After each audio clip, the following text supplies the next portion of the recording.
Hello students, welcome back. पिछले class में हमने मोमेंट ऑफ इनर्शिया पढ़ा था। इस क्लास में हम लोग डिस्कस करने जा रहे हैं टॉर्क। तो टॉर्क क्या है? What is torque? तो torque is a such physical quantity which can produce a turning effect. जो किसी भी बॉडी में घुमाव ला दे, उसे रोटेट करा दे, वो टॉर्क कहलाता है। तो रोटेट कैसे कराता है किसी भी बॉडी को? टॉर्क। तो टॉर्क जो डिफाइन होता है मैथमेटिकली, वो होता है force into perpendicular distance from the axis of rotation. यानी कि टॉर्क फोर्स से ही आता है। जब आप किसी भी सर्टेन ऑब्जेक्ट पे एक फोर्स लगाते हो तो कभी कभी क्या करता है, वो फोर्स रोटेशनल इफेक्ट भी पैदा करता है और कभी कभी ट्रांसलेशनल भी करता है। और कभी कभी तो ऐसा भी होता है कि rotational as well as translational करता है, जिसे हम लोग कटार में पढ़ते हैं। तो जैसे मान लो कि अब हमें टॉर्क जो पढ़ना है वो दो तरह के बॉडीज पे पढ़ना है। एक उस तरह के ऑब्जेक्ट पे जिसकी एक्सिस फिक्स हो, जैसे मान लो कि दरवाजा होता है, गेट। तो आप क्या करते हो, गेट के certain axis of rotation fix है उसकी, आप गेट के सर्टेन डिस्टेंस पे जाके फोर्स लगाते हो, उसे अप एंड मतलब धक्का देते हो या खींचते हो। तो क्या होता है, जो आपका दरवाजा है रूम का, वो बंद हो जाता है या खुल जाता है, यानी कि उसमें रोटेशनल इफेक्ट पैदा हो जाते हैं। ओके। दूसरे होते हैं कोई भी फ्री ऑब्जेक्ट जिसमें कोई एक्सिस नहीं है। तो जैसे मान लो कि आपका ये मार्कर ही है, ये फ्रीली है, इसमें कोई एक्सिस ऑफ रोटेशन है नहीं, ये किसी भी खास पॉइंट के अबाउट कंस्ट्रेंट नहीं है कि वो उसी पॉइंट के अबाउट रोटेट करेगा। अगर मैं इसे यहाँ पे फोर्स लगाऊं तो देखो ये आगे भी बढ़ रहा है और रोटेट भी कर रहा है। ओके। तो आगे इसलिए बढ़ रहा है क्योंकि हम फोर्स लगा रहे हैं, तो फोर्स लीनियर मोशन भी पैदा करता है और रोटेशनल भी पैदा करता है। तो आपने सेंटर ऑफ मास में पढ़ा होगा, अगर सेंटर ऑफ मास पे हम लोग फोर्स लगाते हैं तो it will produce the linear motion. हाँ, क्योंकि हम लोग सारा का सारा मास सेंटर ऑफ मास पे कॉन्सेंट्रेटेड मानते हैं। लेकिन जब आप सेंटर ऑफ मास के बियॉन्ड यानी कि उसके आगे पीछे कहीं पे भी फोर्स लगाते हो तो वो रोटेशनल इफेक्ट भी पैदा करता है। तो किसी भी फ्री ऑब्जेक्ट में अगर आप फोर्स लगाते हो तो वो किसी भी एक्सिस के अबाउट घूम सकता है। ओके, किसी भी पॉइंट के अबाउट घूम सकता है। ठीक है। तो आइए मैथमेटिकली देखते हैं। तो फोर्स क्या है? टॉर्क क्या है? Torque produces turning effect. Torque vector quantity, it is a axial vector.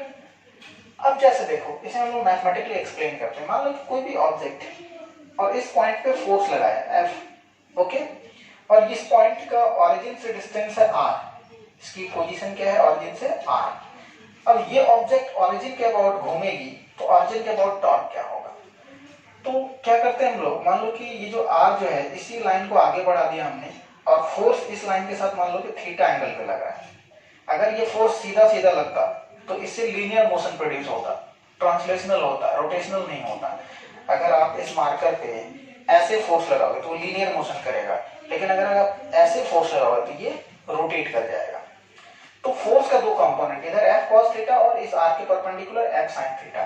तो F cos थीटा क्या करेगा? लीनियर मोशन लाएगा। इसकी क्या टेंडेंसी होगी? To produce linear motion. और F sin थीटा क्या करेगा? इस ऑब्जेक्ट को इस पॉइंट के अबाउट क्या कर देगा? घुमा देगा। ओके। तो टॉर्क इक्वल्स क्या हो जाएगा? परपेंडिकुलर कंपोनेंट ऑफ फोर्स, और वो जितने सेपरेशन पे लग रहा है, कहां से सेपरेशन देखना है? जिस पॉइंट के अबाउट हमें टॉर्क कैलकुलेट करना है। तो हम ऑरिजिन के अबाउट देख रहे हैं, तो ऑरिजिन से point of application of force कितना है? R डिस्टेंस पे, और ये फोर्स कैसा होना चाहिए? परपेंडिकुलर। तो टॉ बराबर F sin theta into R। तो इसको हम लोग ऐसे कह सकते हैं, perpendicular force into displacement. Displacement कहां से? जहां से जिस पॉइंट के अबाउट बॉडी रोटेट कर रही है, जहां से हम टॉर्क कैलकुलेट कर रहे हैं। ओके। दूसरा तरीका ये हो सकता है कि आइदर मान लो कि आप फोर्स को रिजॉल्व किए F cos थीटा और F sin थीटा, आप ये भी हो सकता है कि आप फोर्स को रहने दो और जो सेपरेशन है उसी को रिजॉल्व कर लो। तो हम लोग ऐसे भी टॉर्क ऑब्टेन कर सकते हैं। जैसे मान लो कि ये थीटा है, ये एंगल थीटा, तो मैंने R से इस फोर्स के लाइन पे, ये जो लाइन ऑफ एक्शन है, इस पे परपेंडिकुलर ड्रॉ किया। तो अगर ये एंगल थीटा है तो R का दो कंपोनेंट, इधर क्या बनेगा? R cos थीटा और इसके परपेंडिकुलर R sin थीटा। तो ये R sin थीटा हुआ। तो force into R sin theta, तो force into R sin theta क्या हो जाएगा? टॉर्क। तो हम लोग ये भी कह सकते हैं फोर्स इंटू परपेंडिकुलर डिस्टेंस। तो या तो आप फोर्स को रिजॉल्व कर लो या डिस्टेंस को रिजॉल्व कर लो। ओके। तो दोनों का रिजल्ट सेम ही आएगा, F into R sin theta is equal to torque. Okay. अब देखो कि आपने पढ़ा होगा कि A क्रॉस B बराबर क्या होता है? AB sin theta. उसी तरह से F और R वेक्टर है, तो F R sin theta equals torque. तो हम लोग वेक्टर फॉर्म में क्या लिख सकते हैं? इसे R क्रॉस F लिख सकते हैं। तो ये वेक्टर फॉर्म में हो गया। ओके, अब टॉर्क की डायरेक्शन क्या होगी? तो टॉर्क किसी भी ऑब्जेक्ट को या तो क्लॉकवाइज घुमाएगा या एंटी क्लॉकवाइज घुमाएगा। तो एंटी क्लॉकवाइज टॉर्क को हम लोग पॉजिटिव कंसीडर करेंगे और क्लॉकवाइज टॉर्क को नेगेटिव कंसीडर करेंगे। ओके, तो ये हो गया आपका टॉर्क। ये सारे मैंने डिस्क्रिप्शन में यहाँ पे लिख दी है, आप इसे नोट करो, फिर आगे बढ़ते हैं।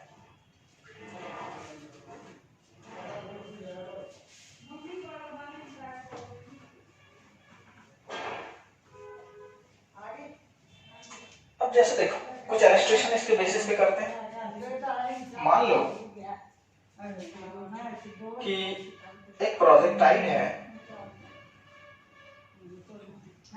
मास m है और u वेलोसिटी के साथ थीटा एंगल पे मैंने प्रोजेक्ट किया और इस पॉइंट ऑफ प्रोजेक्शन को o मान लेते हैं। तो इसकी पाथ कैसी हो जाएगी? ऐसी। ओके, अब सपोज करो कि जब ये हाईएस्ट पॉइंट पे, when it is at highest point, then calculate torque about O, origin का अबाउट टॉर्क बताना है। तो जब ये यहां पे पहुंच जाएगा तो फोर्स किस लाइन के लॉन्ग लगेगा? वर्टिकली डाउनवर्ड, आप इसे mg से नीचे की तरफ खींचेगी। ओके, और फोर्स का जो लाइन ऑफ एक्शन है, उस लाइन ऑफ एक्शन से परपेंडिकुलर डिस्टेंस लेना है किसकी? ओ की। तो यहां से यहां तक की परपेंडिकुलर डिस्टेंस क्या हो जाएगी? तो आपको पता होगा, this will be the r/2, range का हाफ। तो टॉर्क को आप क्या लिख सकते हैं? Torque equals mg into r/2, और r की वैल्यू क्या होगी? तो u² sin 2 theta upon g। आप यहां पे पुट कर दो तो आपको टॉर्क मिल जाएगा, torque equals mg u² sin 2 theta upon 2g। Okay, अब डायरेक्शन कैसे लोगे? तो देखो, ये आपका लाइन ऑफ एक्शन है, ये डिस्टेंस है और ये फोर्स है mg, यही है। अब देखो कि ये mg इसे किधर घुमाना चाह रहा है, तो mg इसे ऐसे घुमाना चाह रहा है।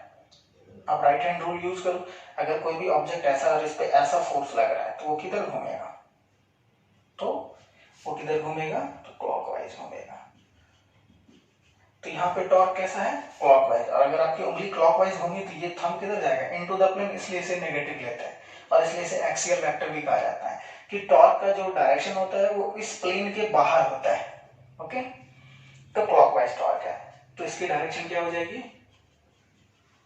क्लॉकवाइज। बातें समझ में आई? ओके, दूसरा क्वेश्चन देखते हैं। मान लो इसी में मैं दूसरा क्वेश्चन दूं,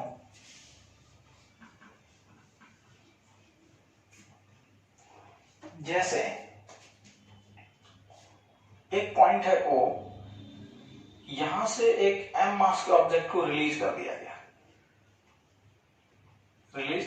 ये डिस्टेंस d है, ठीक। तो आफ्टर टाइम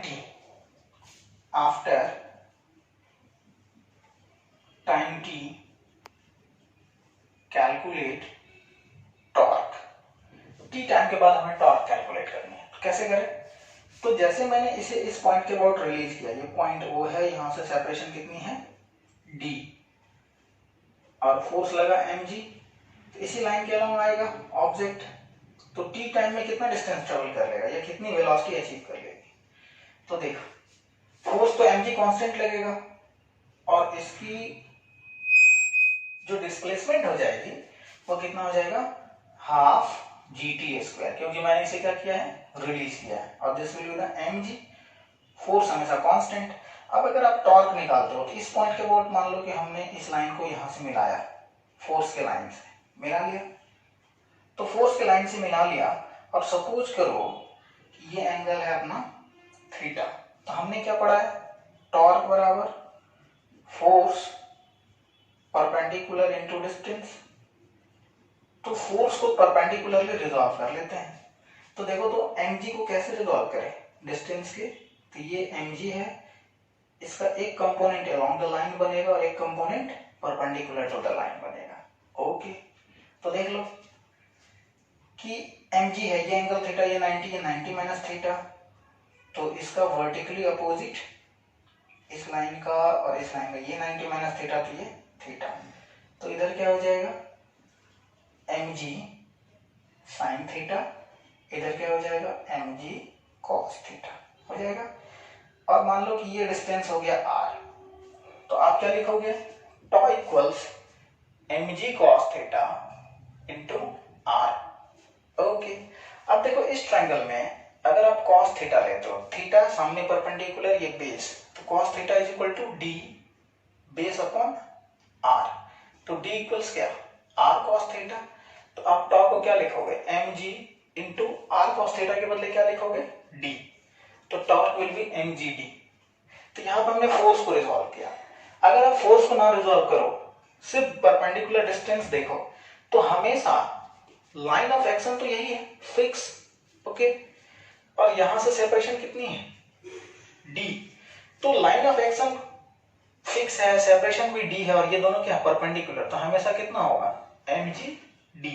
अब डायरेक्शन क्या लोगे आप, तो देखो ये फोर्स और ये हो गया सेपरेशन इस पॉइंट के अबाउट, ये कैसे घुमाना चाहेगा, दिस विल बी द, आपको राइट हैंड रूल देखना, या फिर ऐसे सोचो कि यहाँ पर पकड़ के हम खींच रहे हैं, तो खींच रहे हैं तो इसको ऐसे टर्न करेगा, तो this will be the clockwise,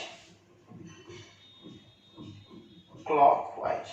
तो दो तरीका है, जहां पे आपको आसान लगे फोर्स को रिजॉल्व कर लो, जहां पे आपको आसान लगे डिस्टेंस को रिजॉल्व कर लो। तो अगर मैं यहां से फोर्स को रिजॉल्व नहीं करता, तो डिस्टेंस हमेशा फोर्स के लाइन ऑफ एक्शन पे क्या है, हमेशा परपेंडिकुलर ही है, तो सीधे सीधे हम लोग क्या लिखते हैं mgd। किसी भी टाइम पे फोर्स नहीं बदल रहा है, डिस्टेंस से कांस्टेंट है और वो भी परपेंडिकुलर है, तो सीधा सीधा रिजल्ट क्या है mgd। तो अब दोनों तरीका से अगर कैलकुलेट करोगे तो आंसर क्या आएगा, सेम ही आएगा। ओके,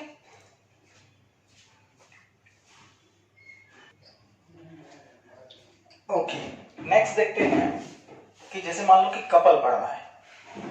कपल क्या होता है, वो ये भी एक टॉर्क ही होता है, लेकिन ये स्पेशल कंडीशन में होता है। जैसे मान लो कि एक सर्टेन रॉड है जिसकी डिस्टेंस क्या है d है, लेंथ d है, ओके, दो फोर्स लग रहे हैं, एक फोर्स इधर एक फोर्स इधर। अगर मान लो कि यही रॉड है, एक फोर्स इधर लगेगा और एक फोर्स इधर लगेगा, तो ये इसको इधर घुमाएगा और ये इसको इधर घुमाएगा, तो ये क्या करना शुरू कर देगा, रोटेट करना शुरू कर देगा। ओके, तो जब ये रोटेट करना शुरू कर देगा, तो यहाँ पे आप देखो कि नेट फोर्स कितना है सिस्टम पे, एफ नेट 0 है, ये पॉजिटिव ये नेगेटिव, तो नेट फोर्स 0।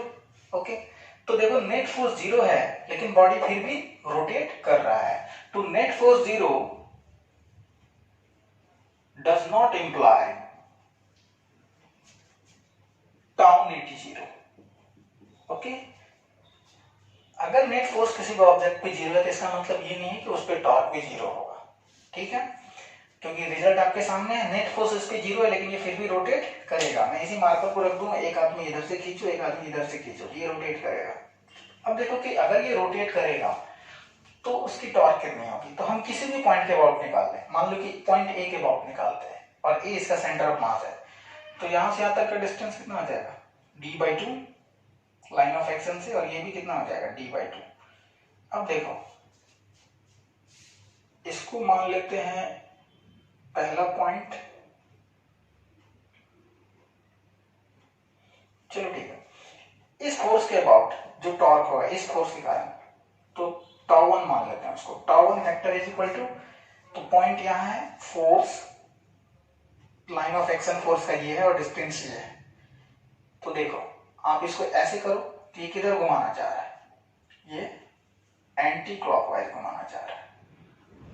ओके, ये एंटी क्लॉकवाइज घुमाना चाह रहा है, ठीक है, तो हो जाएगा F इंटू d/2, किस डायरेक्शन में, एंटी क्लॉकवाइज, ACW। ओके, अब देखो इस फोर्स का, तो इसको इस फोर्स के कारण हम लोग टॉर्क को मान लेते हैं τ2।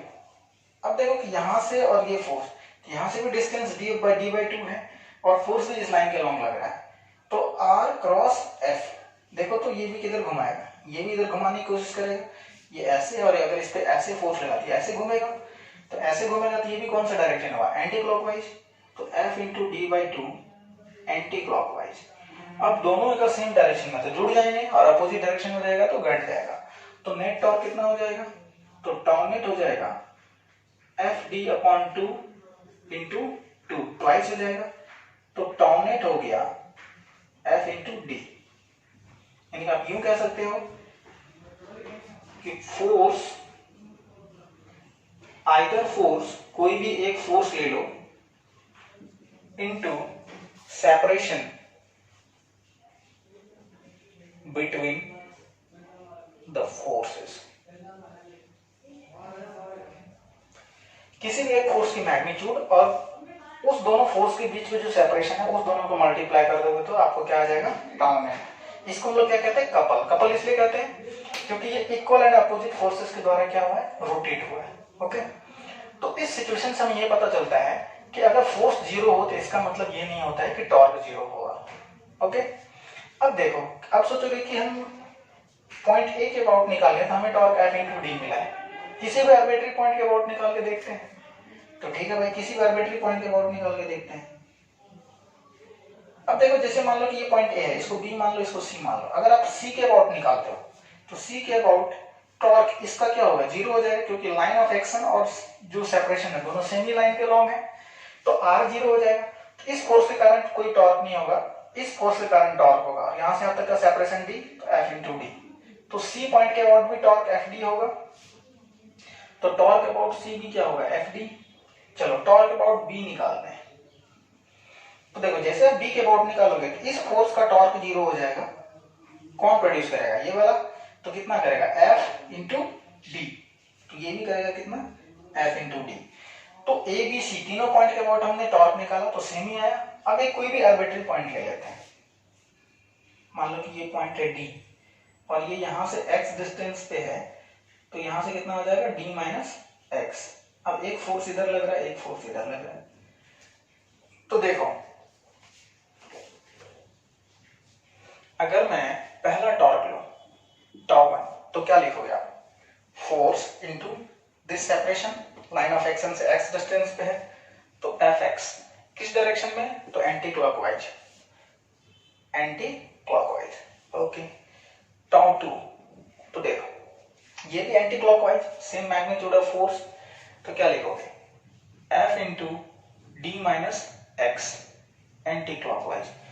अब दोनों टॉर्क को जोड़ोगे तो टाउ नेट कितना हो जाएगा, तो देखो Fx यहाँ पे Fd - Fx, ये दोनों खत्म हो गया, क्या है आंसर, F × d। तो इससे हमें दो चीज कंक्लूड हुई। सबसे पहले, नेट फोर्स जीरो होने का मतलब नेट टॉर्क जीरो नहीं होता है। दूसरा, अगर नेट फोर्स जीरो है तो आप किसी भी पॉइंट के अबाउट टॉर्क कैलकुलेट कर लो, किसी भी पॉइंट के अबाउट। मैंने 3-4 पॉइंट्स लिया है, तो सबके अबाउट टॉर्क क्या आता है, सेम आता है। तो इससे एक असर्शन रीजन क्वेश्चन बनता है। एक बार पूछा भी गया है जेईई में, क्या पूछा गया है, जैसे मान लो कि आपको स्टेटमेंट लिख दिया जाए ऐसा,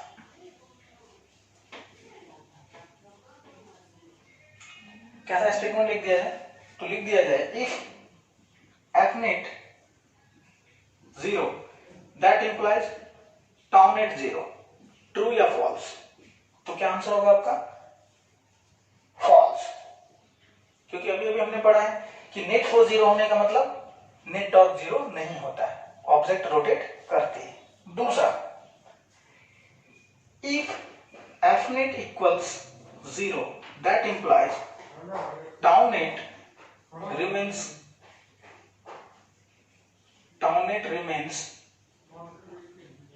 same about any point, true या फॉल्स।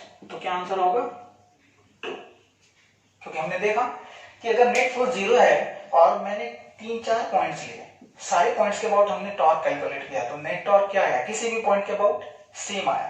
तो मतलब नेट फोर्स जीरो होने का मतलब ये पता चलता है कि टॉर्क किसी भी पॉइंट के अबाउट आप कैलकुलेट कर लो वो सेम आएगा। ओके, अब इसी प्रिंसिपल पे आते हैं इक्विलिब्रियम प्रॉब्लम।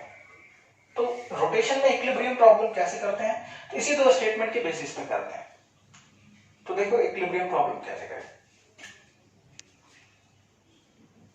इक्विलिब्रियम प्रॉब्लम, जैसे हमने एनालॉग में पढ़ा था कि कोई भी बॉडी अगर इक्विलिब्रियम में है तो हम लोग नेट फोर्स को जीरो कर देते, लेकिन यहाँ पे नेट फोर्स जीरो करने से काम नहीं चलेगा। अगर बॉडी कंप्लीट इक्विलिब्रियम में है तो नेट फोर्स के साथ साथ नेट टॉर्क भी जीरो होना चाहिए, क्योंकि अगर आप नेट फोर्स जीरो करते हो तो बॉडी फिर भी घूमती है, तो अगर बॉडी घूम रही है तो उसको इक्विलिब्रियम में नहीं कहेंगे। बॉडी तभी कंप्लीट इक्विलिब्रियम में कहलाएगी जब rotational as well as translational equilibrium में होगी। तो ट्रांसलेशनल इक्विलिब्रियम में होने के लिए नेट फोर्स 0 होना जरूरी है और रोटेशनल इक्विलिब्रियम में होने के लिए नेट टॉर्क बराबर 0 होना जरूरी है। तो किसी भी बॉडी की कंप्लीट इक्विलिब्रियम के लिए क्या होना पड़ेगा, F net 0 as well as tau net 0, ये दोनों को 0 होना पड़ेगा। ओके, अब जैसे मान लो कि यही बॉडी है, इस पे एक फोर्स इधर लग रहा है, एक फोर्स इधर लग रहा है, तो एफ नेट क्या है, एफ नेट यहाँ पे 0 है। तो इससे ये पता चल गया कि ये किस इक्विलिब्रियम में है, तो ट्रांसलेशनल इक्विलिब्रियम में, ट्रांसलेशनल इक्विलिब्रियम में है। ओके, लेकिन क्या ये बॉडी सच में टोटल इक्विलिब्रियम में है, क्या रोटेशनल इक्विलिब्रियम भी इसकी है, नहीं। ये दोनों क्या करेगा, इसको घुमा देगा। तो रोटेशनल इक्विलिब्रियम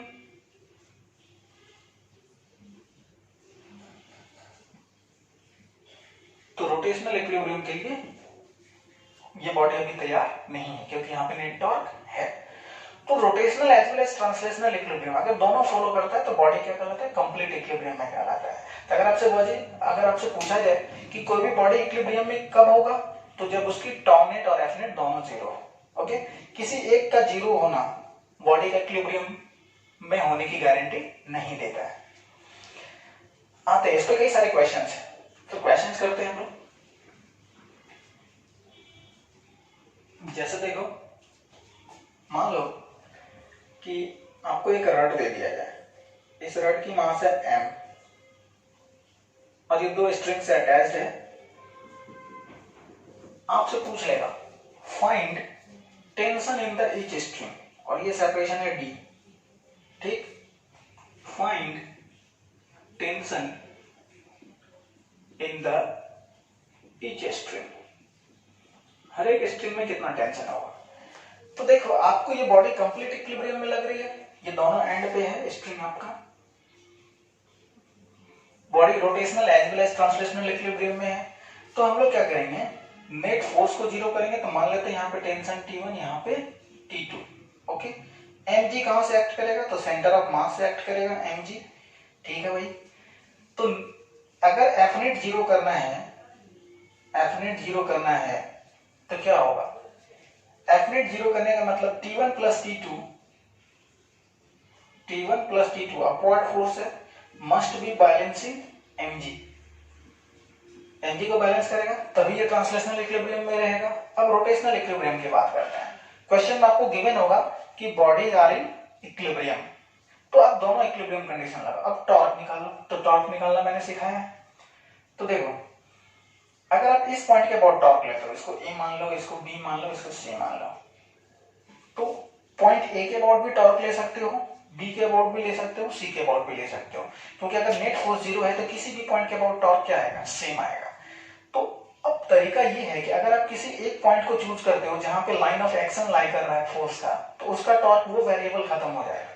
जैसे अगर आप T1 का टॉर्क निकालते हो पॉइंट ए के अबाउट, तो T1 का जो फोर्स है वो पॉइंट ए से ही गुजर रहा है, तो सेपरेशन परपेंडिकुलर डिस्टेंस क्या हो जाता है, उस केस में 0, तो इसका टॉर्क नहीं होगा। ओके, तो बचेगा किसका, mg का टॉर्क और T2 का टॉर्क। तो देखो टॉर्क अबाउट ए मस्ट भी 0 होना चाहिए, दैट इंप्लाइज अगर ए के अबाउट 0 करना है तो mg का टॉर्क क्या होगा, ये सेपरेशन d/2 क्योंकि सेंटर ऑफ मास एक्ट करेगा, तो mg into d/2, mg into d/2। Okay, अब देखो ये इसे इसको किधर घुमाएगा, mg ऐसे है तो ये इसको ऐसे घुमा रहा है, तो ऐसे घुमा रहा है तो ये कौन सा डायरेक्शन हुआ आपका, क्लॉकवाइज, तो ये हो गया आपका क्लॉकवाइज, ठीक है।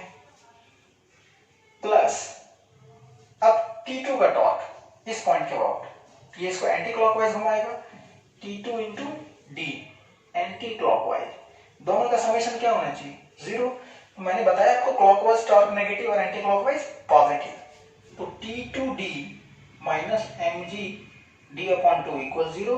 तो therefore T2 is equal to आप क्या लिख सकते हो, mg/2 लिख दिया। तो देखो एक टेंशन तो हमें मिल गया, दूसरा इस इक्वेशन में पुट कर दो। जैसे आप इस इक्वेशन में पुट करोगे तो T1 बराबर क्या आ जाएगा, mg/2, तो दोनों क्या निकल गए, टेंशन फाइंड हो गए।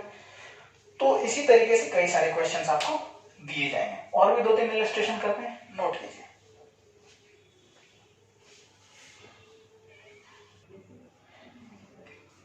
ओके, तो नेक्स्ट क्वेश्चन करते हैं। नेक्स्ट क्वेश्चन क्या है कि एक रॉड है जिसकी मास m है, लेंथ l है, ये इस तरह से रखा हुआ है, यहाँ पर लैडर का है। ओके, तो लैडर है,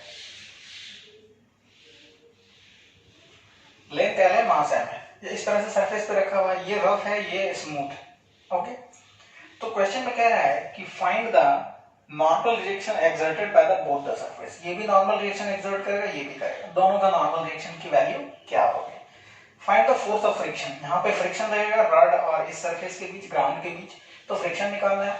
find the net contact force acting by the ground, ground इस पे नेट कांटेक्ट फोर्स कितना लगाएगा, एक तो नॉर्मल लगाएगा, दूसरा फ्रिक्शन लगाएगा। तो नॉर्मल और फ्रिक्शन का हमें क्या करना है, रिजल्टेंट लेना है। अब ये पूरा रॉड सिस्टम किसमें है, इक्विलिब्रियम में है।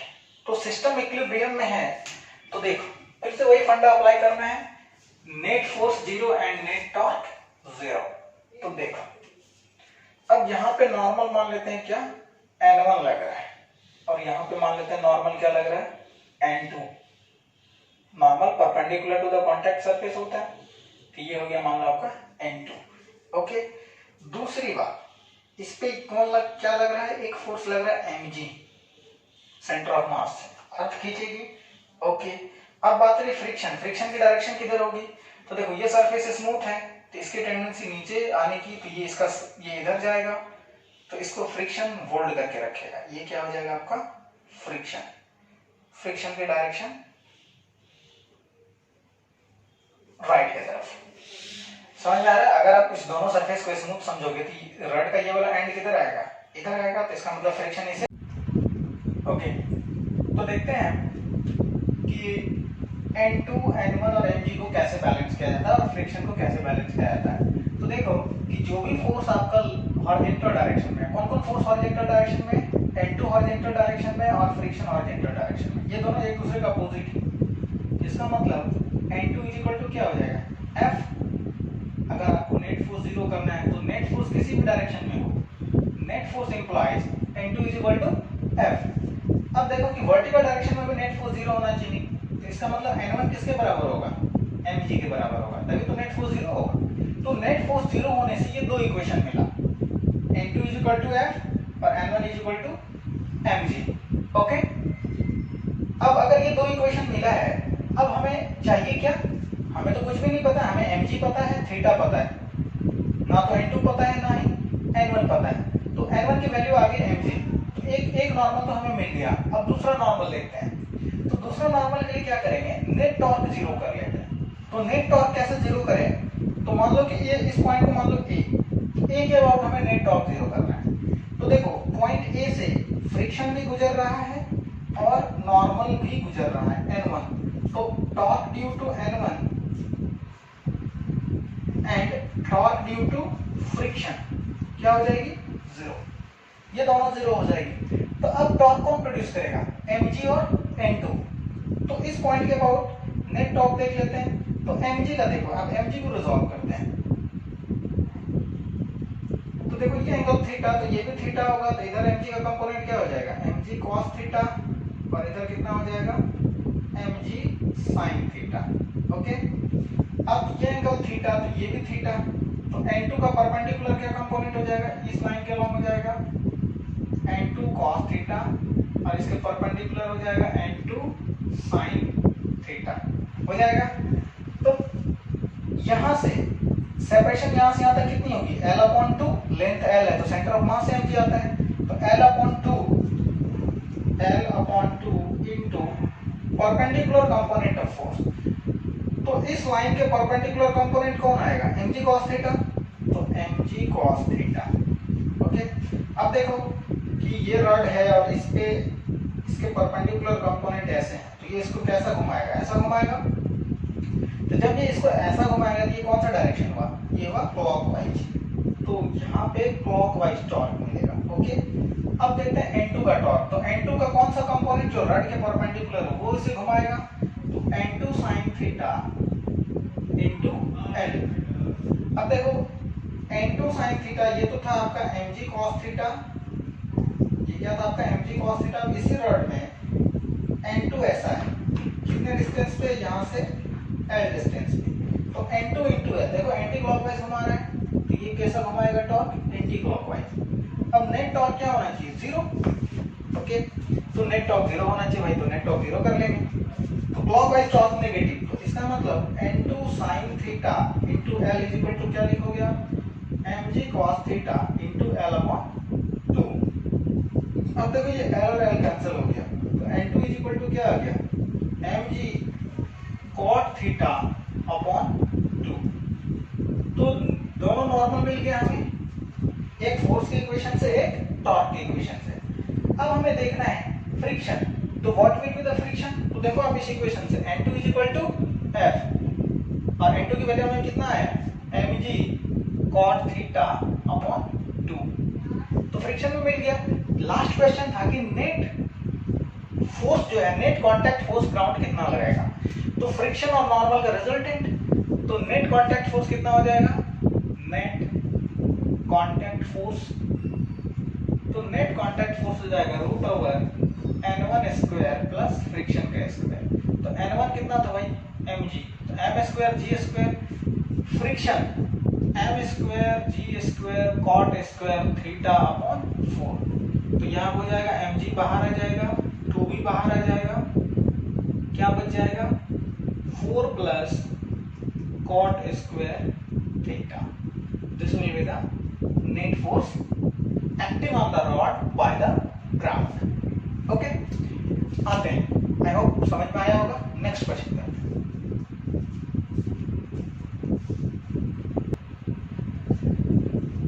ओके स्टूडेंट्स, तो नेक्स्ट देखते हैं हम लोग टपलिंग। टपलिंग आपने सुना होगा, लुढ़क जाना, किसी भी ऑब्जेक्ट का लुढ़क जाना, वो टपलिंग कहलाता है। तो हमने क्या पढ़ा है कि फ्रिक्शन और नॉर्मल, ये किसके बेटे हैं भाई, फ्रिक्शन और नॉर्मल कांटेक्ट फोर्स के बेटे हैं।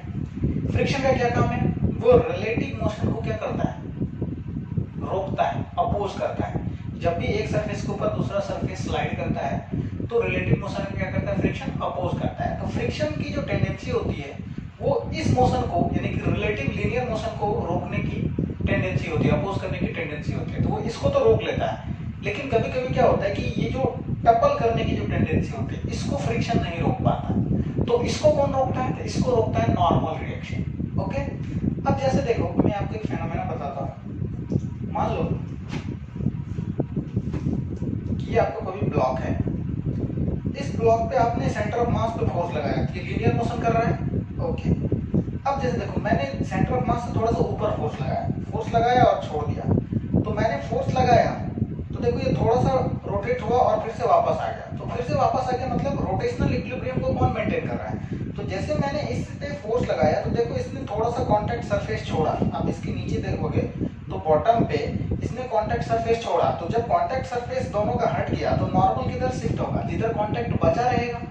तो एक सर्टेन वैल्यू के बाद अगर मैंने इस पे और भी फोर्स लगाया, देखो मैंने यहाँ तक फोर्स लगा के छोड़ दिया तो फिर से वापस आ गया। अगर मैं और ज्यादा फोर्स लगाऊं तो ये लुढ़क जाएगा इस एक्सटेंट के बाद, आपको दिख रहा होगा।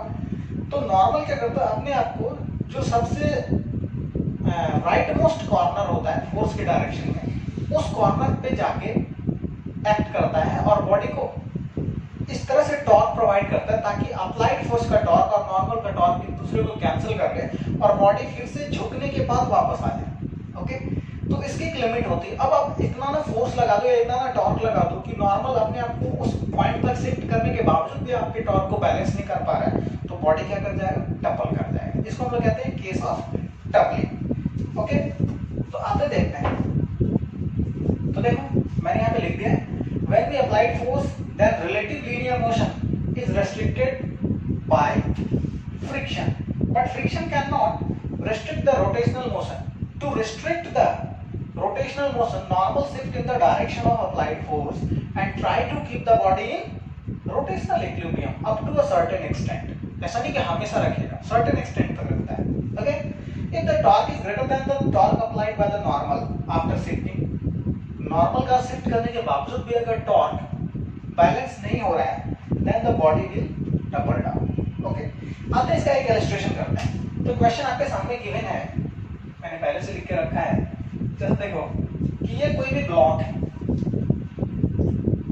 ये कोई भी ब्लॉक है जिसकी मास m है और यहाँ पे मैंने फोर्स लगाया F। अब कहता है कि इस फोर्स को कितने हाइट पे हम लोग लगाएं ताकि find the height of the application of force such that the body does not tuple down, ताकि बॉडी इक्विलिब्रियम में बना रहे, वो टपल ना करे। ओके, तो देखो अब यहाँ पे ये वाला सरफेस रफ है, यहाँ कोएफिशिएंट ऑफ फ्रिक्शन क्या है, म्यू। अब देखो कि बॉडी अगर टपल नहीं कर रहा मतलब वो इक्विलिब्रियम में, रोटेशनल इक्विलिब्रियम में है as well as translational equilibrium में।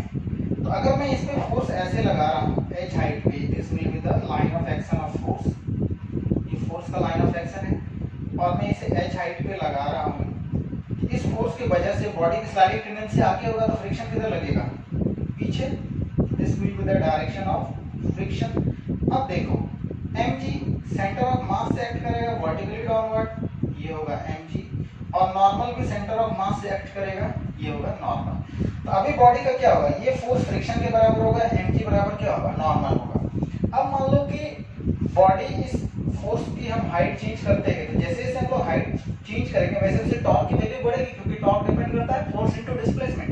तो डिस्प्लेसमेंट बढ़ेगा तो टॉर्क बढ़ेगा, तो टॉर्क बढ़ने से ये बॉडी क्या करेगा, थोड़ा सा टिल्ट होगा, टिल्ट होगा तो नॉर्मल रिएक्शन शिफ्ट होगा। तो मान लो कि नॉर्मल रिएक्शन मैक्सिमम कहां तक शिफ्ट होगा, तो नॉर्मल रिएक्शन मैक्सिमम यहां तक शिफ्ट होगा। तो सपोज करो कि ये वाली जो विड्थ है ये क्या है, b, इसको हम लोग क्या मानते हैं, b।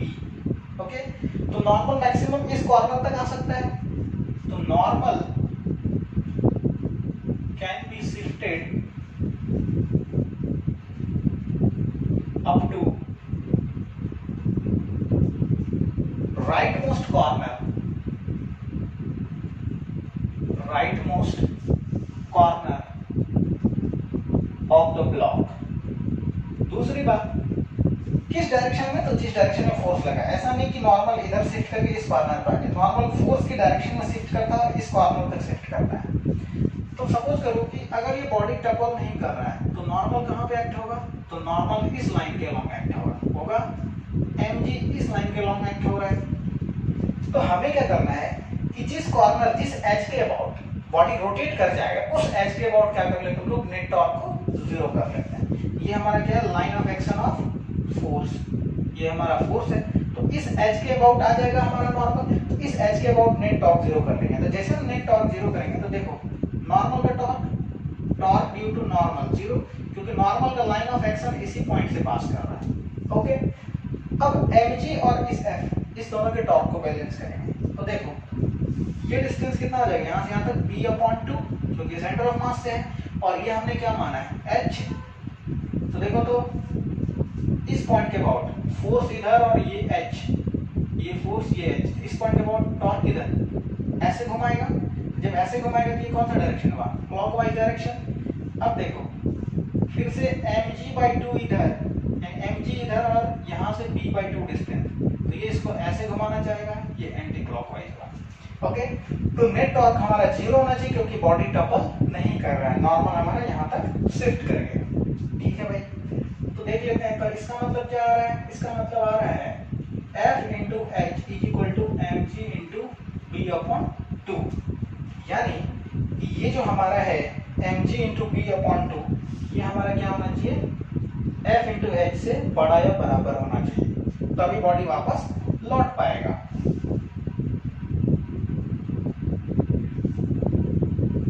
तो देखो तो इससे हमारा क्या आ जाएगा, H is equal to mg b/2। अब देख लो ये इसको बॉडी को फोर्स जो है ये ऐसे रोटेट करना चाह रहा है और mg उसको ऐसे लाना चाह रहा है, तो mg की टॉर्क बड़ा होना चाहिए, तो mg का टॉर्क मैंने बड़ा कर दिया। तो H is equal to mg into b/2f। तो H इससे क्या होना चाहिए, छोटा होना चाहिए, बराबर होना चाहिए। तो हमें H की मैक्सिमम वैल्यू तो फाइंड करनी है। तो एक तो ये हो गया। अब आप इसको म्यू के टर्म में भी ला सकते हो। कैसे ला सकते हो, तो देखो अगर फोर्स जीरो है तो this F is equal to this F is equal to क्या हो गया, फ्रिक्शन हो गया। फ्रिक्शन को क्या लिखेंगे, म्यू इंटू mg। अगर आप यहाँ पे म्यू mg लिखते हो तो H must be less than mg b/2 into f, f के बदले म्यू mg। तो देखो mg mg कट गया, तो h must be less than b upon 2 mu. तो ये होता है आपका क्या, डबलिंग का केस। आई होप आपको समझ में आया होगा। आगे देखते हैं।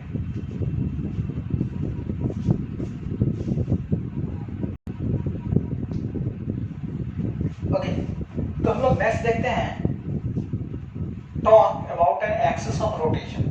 अभी तक हमने टॉर्क किसी भी एक खास पॉइंट के अबाउट देखा था, चाहे वो सेंटर ऑफ मास के अबाउट था या कोई भी एक आर्बिट्री पॉइंट था। अब मान लो कि जब आपका एक्सिस ऑफ रोटेशन फिक्स हो तो उस केस में हम लोग टॉर्क को कैसे लिखते हैं। तो सपोज करो कि ये कोई भी रिजिड बॉडी है, वो इस एक्सिस के अबाउट कांस्टेंट है, वो इसी एक्सिस के अबाउट क्या करेगा, रोटेट करेगा। तो जब इसी एक्सिस के अबाउट रोटेट करेगा तो जिस तरह हम लोग F बराबर m इंटू ACOM पढ़ते थे, mass into acceleration of centre of मास, उसी तरह से क्या होगा, उसी के एनालॉग फोर्स का एनालॉग टॉर्क होता है, मास का एनालॉग I होता है और एक्सेलरेशन का एनालॉग एंगुलर एक्सेलरेशन होता है। तो टॉ बराबर हम लोग क्या पढ़ेंगे, I इंटू अल्फा।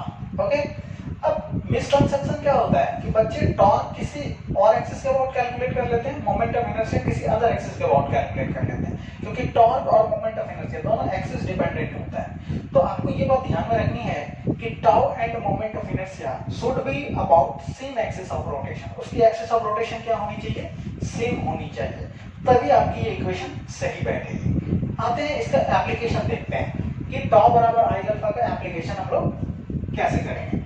तो जैसा कि मैंने एक क्वेश्चन लिख रखा है कि आपने कॉटन रील देखा होगा। कॉटन रील में क्या होता है कि कुछ सरफेस कागज का टुकड़ा रहता है, उसके ऊपर कॉटन वो क्या होता है, थ्रेड लपेटा हुआ रहता है, हाँ, थ्रेड माउंट होता है। तो उसकी इनर रेडियस कुछ अलग होती है, आउटर रेडियस कुछ अलग होती है। तो अगर आप उस रील का, जैसे मान लो कि रील है, इसके ऊपर मैंने थ्रेड लपेट दिया, आप ये क्रॉस सेक्शन देखोगे तो आपको सर्कुलर दिखेगा। तो वही क्रॉस सेक्शन मैंने दिखाया कि ये रील है, छोटा सा radius R, inner radius R और outer radius capital R. Okay, और यहाँ पे इस रील पे एक फोर्स लग रहा है, इसके क्रॉस सेक्शन पे ऐसे एक फोर्स लग रहा है, ठीक है। तो दिया क्वेश्चन में, एक cotton reel of mass m end moment of inertia I is kept at rest on a smooth horizontal surface. ये स्मूथ हॉरिजॉन्टल सरफेस पे रखा हुआ है, इसकी मोमेंट ऑफ इनर्शिया I है, इनर रेडियस r है, आउटर रेडियस कैपिटल R है। अब क्वेश्चन में क्या है कि find the acceleration of centre of मास। तो सेंटर ऑफ मास का एक्सेलरेशन, तो सेंटर ऑफ मास का एक्सेलरेशन जैसे ही पूछी जाएगी तो एक्सेलरेशन के लिए कौन रिस्पांसिबल है, लीनियर एक्सेलरेशन के लिए या सेंटर ऑफ मास के लिए, तो फोर्स। तो हम लोग इक्वेशन यूज करेंगे F is equal to mass into acceleration of centre of mass use करेंगे। ओके, तो acceleration of centre of mass बराबर क्या हो जाएगा, applied force divided by m। यही सेंटर ऑफ मास की क्या होगी, एक्सेलरेशन होगी, क्योंकि इस डायरेक्शन में एक्सेलरेट करेगा तो इस डायरेक्शन में नेट फोर्स क्या है, F, फ्रिक्शन एब्सेंट है। दूसरा क्वेश्चन में क्या है, angular acceleration of the reel. इस रील का, जैसे आप इस रील पे ऐसे आप उस पे फोर्स लगाओगे, ये सरफेस पे रखा हुआ, आप ऐसे खींचोगे, ये ऐसे ऐसे टर्न करना शुरू कर देगा। ओके, तो इसकी जो एंगुलर एक्सेलरेशन होगी, अल्फा होगी, वो क्या होगी, तो वहां पे हम लोग इक्वेशन लिखेंगे टाउ बराबर I इंटू अल्फा। अब देखो कि टॉर्क आप किस एक्सिस के अबाउट निकाल रहे हो, तो टॉर्क के लिए कौन रिस्पांसिबल होगा, यही फोर्स, क्योंकि सेंटर ऑफ मास से mg पास करेगा। तो अगर आप सेंटर ऑफ मास के अबाउट टॉर्क लेते हो तो mg का टॉर्क क्या हो जाएगा, 0। जैसे ये रील है, outer radius, inner radius, mg ऐसे एक्ट करेगा, नॉर्मल ऐसे एक्ट करेगा, सरफेस पे रखा हुआ है, और ये वाला फोर्स ऐसे लग रहा है, सॉरी इनर सरफेस से लग रहा है। अगर आप सेंटर ऑफ मास के अबाउट टॉर्क लेते हो तो ये दोनों फोर्सेस सेंटर ऑफ मास से ही पास कर रहा है, इसका टॉर्क तो 0। लेकिन आप देखो कि ये जो F है ना, ये F r डिस्टेंस पे लग रहा है, तो ये कितना टॉर्क प्रोड्यूस करेगा, r इंटू एफ। किस डायरेक्शन में, तो क्लॉकवाइज डायरेक्शन में, r इंटू एफ, इसको ऐसे घुमाएगा तो टॉर्क हो गया r into F clockwise direction में। तो हमने टॉर्क इस पॉइंट के अबाउट लिया, सेंटर ऑफ मास के अबाउट लिया, तो सेंटर ऑफ मास के अबाउट हमें क्या करना पड़ेगा, उसका मोमेंट ऑफ इनर्शिया भी लेना पड़ेगा। तो मोमेंट ऑफ इनर्शिया क्या है, I गिवन है, तो कोई दिक्कत ही नहीं है। r क्रॉस f बराबर क्या हो जाएगा, I इंटू अल्फा, तो alpha is equal to r into F divided by I। ये एंगुलर एक्सेलरेशन होगी। अब पूछा है net acceleration of point of contact, ये P है, ये पॉइंट ऑफ कांटेक्ट, यहाँ पे ये P क्या है, पॉइंट ऑफ कांटेक्ट, इसकी नेट एक्सेलरेशन क्या होगी। तो देखो इसकी नेट एक्सेलरेशन क्या होती है,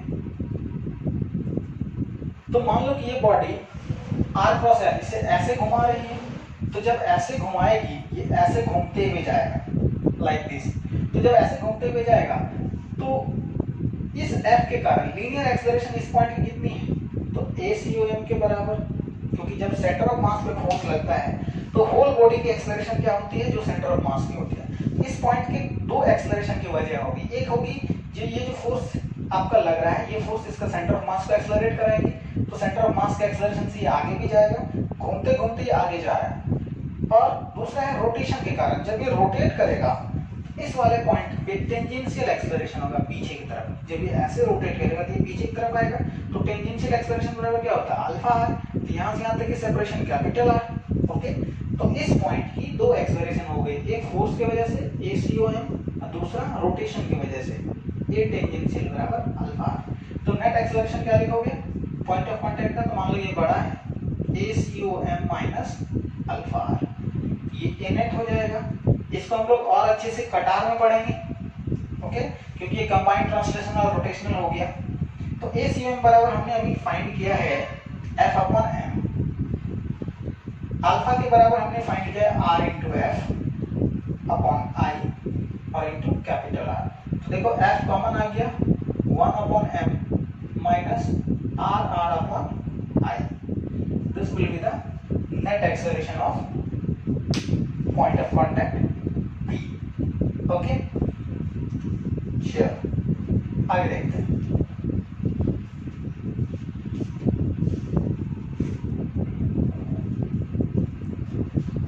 ओके, नेक्स्ट देखते हैं पुली प्रॉब्लम। पुली प्रॉब्लम आपने एनएलएम में भी किया था, लॉज ऑफ मोशन में। तो वहां पे और यहाँ पे डिफरेंस क्या है कि वहां पे पुली मासलेस होती थी और पुली और स्ट्रिंग के बीच में कोई भी फ्रिक्शन नहीं होता था। अब आपको रोटेशन में क्या करना है, जो एक्चुअल सिचुएशन होती है कि पुली में भी मास होता है और पुली और स्ट्रिंग के बीच में फ्रिक्शन भी होता है, तो ये आपका क्या है, रियलिस्टिक सिचुएशन है। इस केस में क्या करना है, जैसे अगर हम लोग मासलेस पुली लेते थे और स्ट्रिंग और उसके बीच का जो सरफेस है ये स्मूथ होता था, तो हमने क्या सिखाया था कि यहाँ से यहाँ तक टेंशन क्या रहेगी, सेम रहेगी। ओके, यहाँ से यहाँ तक टेंशन चेंज नहीं होगी। लेकिन इस केस में क्या होगा, जो कि यहाँ पे फ्रिक्शन है, तो फ्रिक्शन की वजह से टेंशन यहाँ से यहाँ तक एक अलग होगी और यहाँ से यहाँ तक अलग होगी, यानी कि इस फ्रिक्शन की वजह से यहाँ से यहाँ तक फ्रिक्शन की वजह से क्या होगा कि यहाँ का और यहाँ का टेंशन अलग हो जाएगा। कैसे, तो मैं ऐसे समझाता हूँ। जैसे मान लो कि ये जो बाउंड पोर्शन है, ये बाउंड पोर्शन में यहाँ से यहाँ तक के पोर्शन को काट लो, तो देख लो मैंने यहाँ से यहाँ तक के पोर्शन को काट लिया और जूम कर लिया। ठीक, सपोज करो कि इस पॉइंट पे टेंशन है T। ओके, इस पॉइंट पे मैंने टेंशन लगा दी T। अब यहाँ से यहाँ तक के पोर्शन के बीच में क्या होगा, फ्रिक्शन होगा। तो अगर मान लो कि ये ऐसे रोटेट कर रहा है, ये पुली ऐसे रोटेट कर रही है, तो पुली जब ऐसे रोटेट कर रही है या फिर ऐसे मान लो कि नीचे आ रहा है, ओके, तो ये नीचे आ रहा है तो स्ट्रिंग की स्लाइडिंग टेंडेंसी किधर है, नीचे, इसके रिस्पेक्ट में, तो ये इस पे फ्रिक्शन किधर लगाएगा, आगे की तरफ। आप अगर इस डिस्क को देखो तो डिस्क ऐसे रोटेट कर रही है। ओके, तो डिस्क का जो पॉइंट ऑफ कांटेक्ट और स्ट्रिंग का जो पॉइंट ऑफ कांटेक्ट है, डिस्क की रोटेशन इधर, इस पॉइंट की वेलोसिटी, तो इस पॉइंट की वेलोसिटी इधर है, तो ये स्ट्रिंग जो है, ये स्ट्रिंग की भी वेलोसिटी क्या होगी, मान लो कि नीचे की तरफ होगी, तभी तो रिलेटिव वेलोसिटी 0 होगा कि नहीं होगा, तो रिलेटिव वेलोसिटी 0 होगी। तो रिलेटिव वेलोसिटी 0 करने के लिए क्या करना पड़ा, इस पे जो फ्रिक्शन लगा वो भी डाउनवर्ड लगा। तो फ्रिक्शन अगर इस पे डाउनवर्ड लगा तो मान लो कि यहाँ पे फ्रिक्शन भी एक्ट हो गया। इस जगह का टेंशन मान लो T2, अगर हम ये टेंशन और ये टेंशन बैलेंस करते हैं तो फ्रिक्शन क्या हो जाएगा, 0 हो जाएगा ना। तो T2 इक्वल्स क्या लिखते हैं, T प्लस F।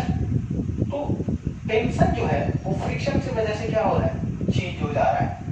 अब जैसे मान लो कि फ्रिक्शनलेस स्ट्रिंग होता तो यहाँ पे फ्रिक्शन नहीं आती ना, एक्स्ट्रा फ्रिक्शन फोर्स नहीं आता।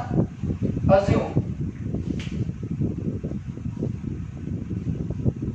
एक्चुअल में अंदर में सिचुएशन क्या होती है कि अगर ये स्मूथ है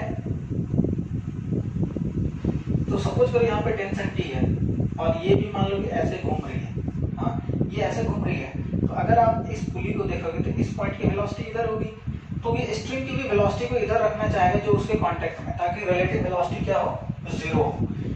तो स्ट्रिंग में इस पॉइंट पे टेंशन T और यहाँ पे मान लो कि फ्रिक्शन है ही नहीं, तो फ्रिक्शन है ही नहीं तो कोई फ्रिक्शन यहाँ पे ऊपर की तरफ एक्ट नहीं करेगा, तो एक्ट नहीं करेगा तो यहाँ से यहाँ तक तो टेंशन को बदलने के लिए कोई भी एक्स्ट्रा फोर्स नहीं है। मान लो इसको T1 मान लेते हैं, T1, और इसको क्या मान लेते हैं, T2।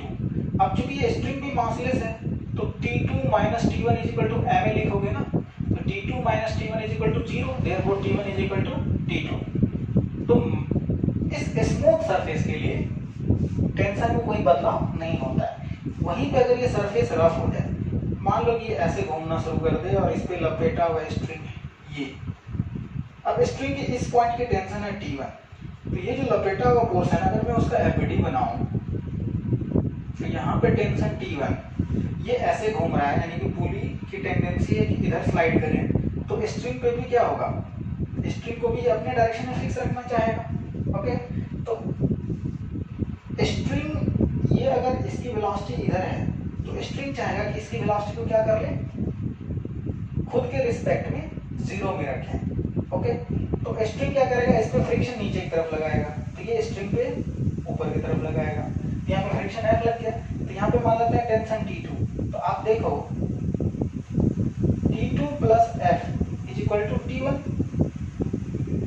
अब T2 plus F is equal to T1, अगर ये F नहीं होता तो T2 बराबर T1 हो जाता, लेकिन इस F की वजह से क्या हो गया, टेंशन बदल गया।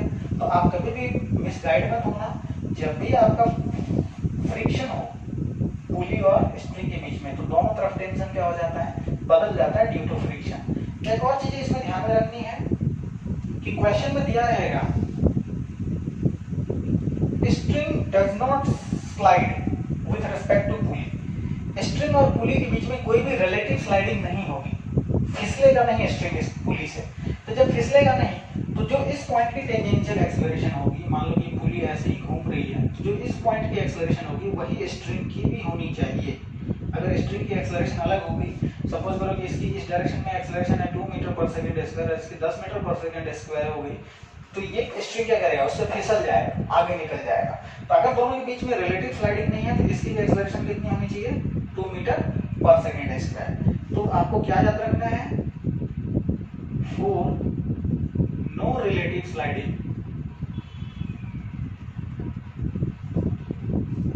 then acceleration of string and pulley at the point of contact must be same। दोनों की एक्सेलरेशन क्या होनी चाहिए, सेम होनी चाहिए। ओके, आता है इस प्रॉब्लम को करते हैं। तो देखो मान लो कि m2 है, सपोज करो m2 बड़ा है, तो ये a एक्सेलरेशन से नीचे आएगा, ये a एक्सेलरेशन से ऊपर जाएगा, हमने पढ़ा है कांस्टेंट में। ओके, यहाँ पे टेंशन मान लेते हैं T1, यहाँ पे मान लेते हैं T2। तो देखो ये T1 यहाँ भी लगेगा और यहाँ पे क्या लगेगा, T2। मैंने यहाँ से यहाँ तक टेंशन बदल दी, यहाँ से यहाँ तक T1 था, लेकिन जैसे ही फ्रिक्शन आ गया तो यहाँ पे टेंशन बदल गया T2। ओके, अब फिर यहाँ से यहाँ तक फ्रिक्शन नहीं है तो T2 यहाँ भी T2। ठीक है, तो सबसे पहले हम लोग फोर्स की इक्वेशन लिखते हैं। तो A इक्वल टू क्या लिखोगे, net force m2g minus m1g upon total मास m1 प्लस m2, लिख लिया। तो that is m2 minus m1 upon m2 plus m1 into g, ये A हो गया। अब देखो, अब क्या है कि इसकी डिस्क की मास मान लो m और ये r हो गया उसका रेडियस। तो हमें क्या फाइंड करनी है, T1 एंड T2 फाइंड करनी है। ओके, तो देखो T1 एंड T2 कैसे फाइंड करेंगे, तो यहां से देखो मैंने क्या इक्वेशन बताया था कि अगर कोई रिलेटिव स्लाइडिंग नहीं हो रहा है तो डिस्क की इस पॉइंट की जो एक्सेलरेशन होगी वही एक्सेलरेशन किसकी होगी, स्ट्रिंग की होगी। तो स्ट्रिंग की एक्सेलरेशन तो हमने a माना है, इधर भी ये इधर भी ये, इसका मतलब डिस्क के हिसाब से निकाले तो इस पॉइंट की एक्सेलरेशन होगी, अगर डिस्क में टॉर्क लग रहा है, ये T1 T2 टॉर्क लगाएगा तो अल्फा इंटू आर लगेगा टेंजेंशियल एक्सेलरेशन। तो इसकी पॉइंट की जो भी एक्सेलरेशन होगी वो किसके बराबर होगी, a के बराबर, क्योंकि स्ट्रिंग की एक्सेलरेशन और इस पॉइंट की एक्सेलरेशन क्या होनी चाहिए, सेम। तो हम लोग एक इक्वेशन लिखेंगे क्या, a is equal to alpha r, this will be the equation 2। Okay, अब आपको अल्फा भी नहीं पता है तो जब आप यहाँ पे रखोगे तो अल्फा नहीं पता है तो आपको अल्फा यहाँ से मिल जाएगा। दूसरी बात, एक और इक्वेशन आएगा, क्या आएगा, तो ये बॉडी इधर घूम रहा है तो इस पे दो टेंशन लग रहा है, स्ट्रिंग पे एक पुली पे, एक इधर का टेंशन T1 और एक इधर का टेंशन T2। इस पॉइंट के अबाउट देख लो, तो T1 इंटू आर इसको ऐसे घुमाना चाह रहा है, T2 इंटू आर इसको ऐसे घुमाना चाह रहा है। अगर ये बॉडी ऐसे घूम रहा है, इसका मतलब ये क्लॉकवाइज घूम रहा है, तो क्लॉकवाइज का टॉर्क ज्यादा होगा। तो T1 minus T2 into r net torque, इसका T1 आर इसका T2 आर दोनों घट जाएंगे, इज इक्वल टू क्या हमने पढ़ा है आई अल्फा। तो देखो T1 minus T2 into R is equal to I. अगर डिस्क है तो M are square upon 2, momentum inertia को मैं डिस्क मान लेता हूँ इसका, तो M are square upon 2 into alpha. तो अब देखो, अच्छा सॉरी, ये एक्सेलरेशन की वैल्यू ये डायरेक्ट नहीं हो गई, ये हम लोग तब लिखते थे जब टेंशन सेम होता था, ये गड़बड़ हो गया। ये आपको समझ में आ गया होगा, ए बराबर अल्फा है, T2 minus T1 are net torque बराबर आई इंटू अल्फा।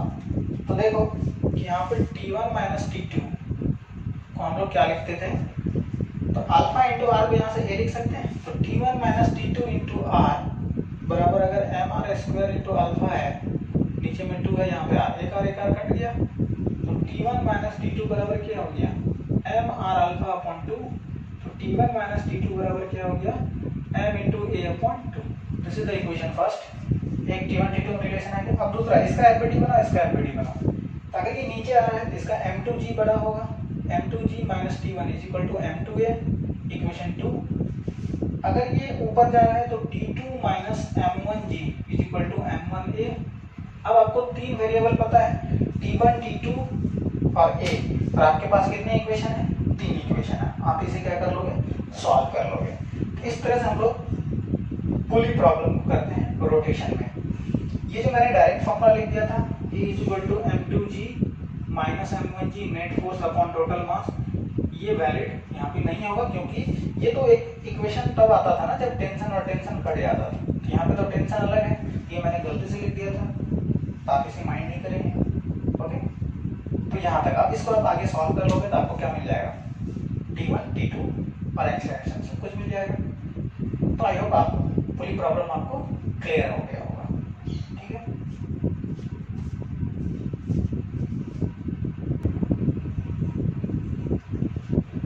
तो आज के लिए इतना ही।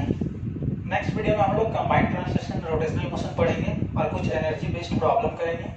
तो एक और लेक्चर के बाद ये चैप्टर आपका क्या हो जाएगा, खत्म हो जाएगा।